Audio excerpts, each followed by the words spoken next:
O texto, objeto da nossa reflexão, chama-se O que é Literatura e tem ela importância.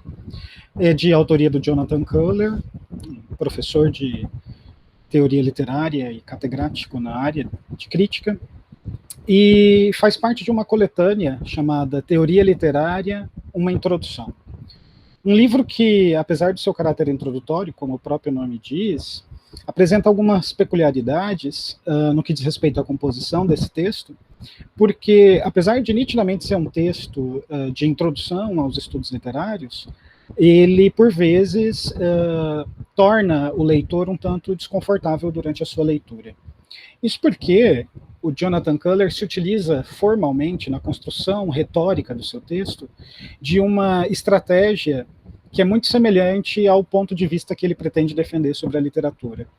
Assim, ao invés de ser um texto que nos apresenta respostas definitivas e confortáveis para o objeto da questão, o texto, o tempo inteiro, vem carregado de perguntas que, por vezes, tornam ou deixam o leitor desconfortável, uma vez que há um movimento de afirmação e negação, na medida em que o texto está estruturado dialeticamente, né? Ele levanta uma hipótese, apresenta sua antítese e busca uma síntese que não fecha o assunto, pelo contrário, abre para uma nova pergunta, que vai ter uma nova hipótese, uma nova antítese e assim por diante. Então, o texto tem esse movimento de vai e vem, que para um leitor que não conhece a obra, ou não está afeiçoado à obra do Jonathan Culler, pode parecer um tanto incômodo, mas ao longo da explanação vocês vão perceber que trata-se de uma estratégia retórica muito inteligente, porque ela é consoante ao objeto da discussão que é feita. Esse texto ele é o segundo capítulo do livro em questão, e ele é antecedido por um capítulo chamado O que é Teoria, na qual o Jonathan Culler vai buscar explicar como se constrói uma teoria, não é?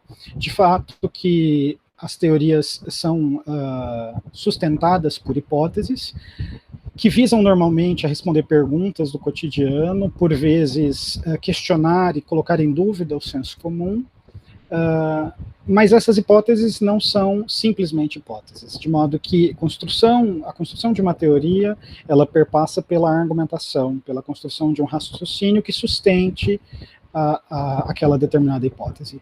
E que, no nosso caso, ela está assentada numa materialidade que é a materialidade do texto.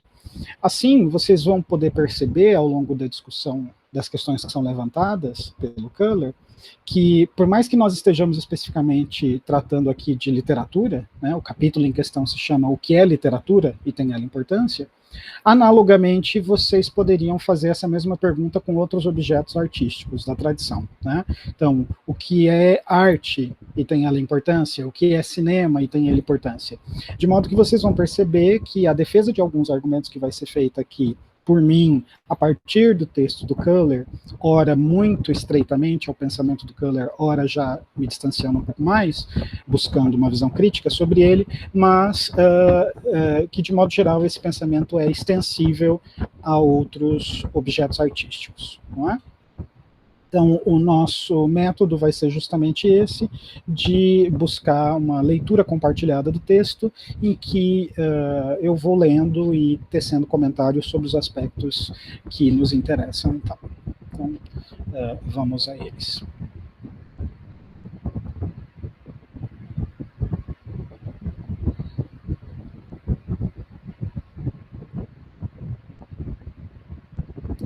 Bem, é importante salientar de princípio o fato de que o texto do Culler é constituído desde o seu título com uma pergunta, né? O que é literatura e tem ela importância? Então essa pergunta está dividida em duas faces. Uma primeira que procura literatura, então é importante a gente prestar atenção que nós temos o verbo ser flexionado, né, na sua conjugação no presente do indicativo, o que é literatura, e uma segunda parte da pergunta que pergunta sobre a sua relevância, né? E tem ela importância? Vejam que a importância é um ter, né? É um atributo desse objeto literário. E notem que a insistência dessa pergunta do título ecoa já no começo do texto, né? Então, Diz o Köhler. O que é literatura? Você pode pensar que essa seria uma questão para a teoria literária, mas na realidade ela não parece ter muita importância. Por que isso seria assim? Então, a primeira pergunta que o Köhler vai se fazer é o que é literatura, mas ele vai tirar um pouco da importância dessa questão, o que de primeiro nos assombra, né? E ele vai buscar dois motivos básicos para justificar a não projeção dessa pergunta como o ponto mais relevante para a teoria literária. Primeiramente, é o fato de que a teoria literária, ela não é uma teoria, entre aspas, pura, né? A teoria literária é uma teoria composta de outras áreas do conhecimento.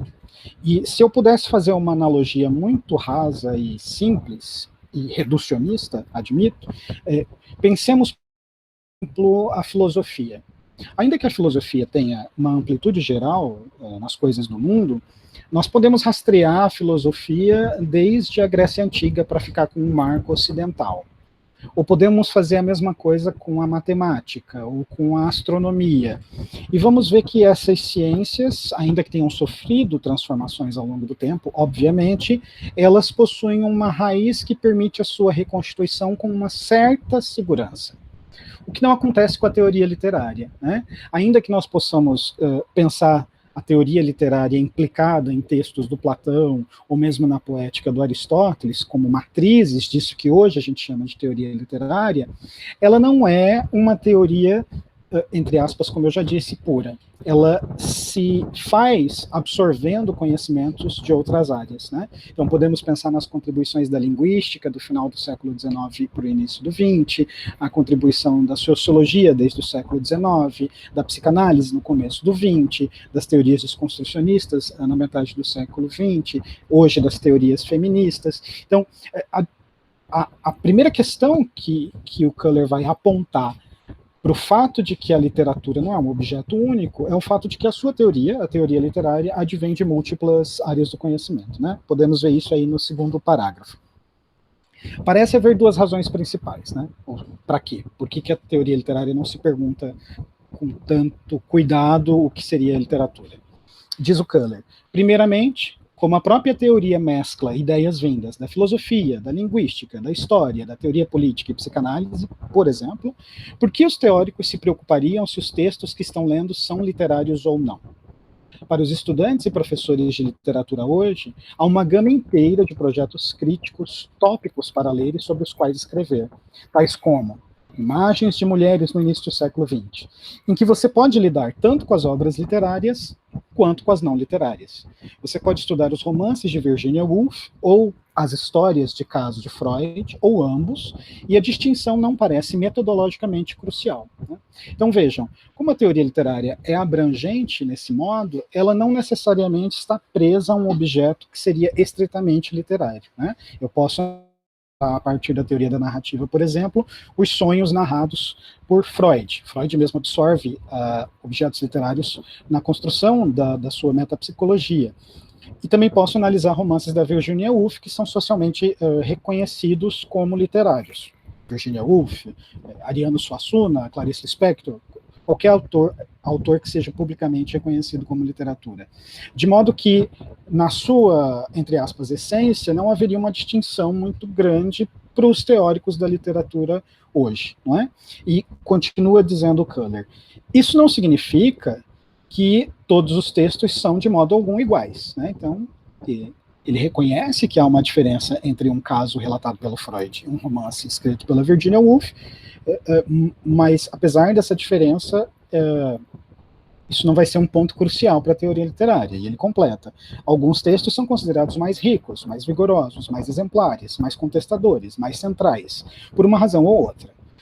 Mas tanto as obras literárias quanto as não literárias podem ser estudadas juntas e de modos semelhantes, né? Então, esse seria o primeiro motivo para que a pergunta inicial, o que é literatura, não seja da mais ampla e crucial preocupação dos teóricos da literatura.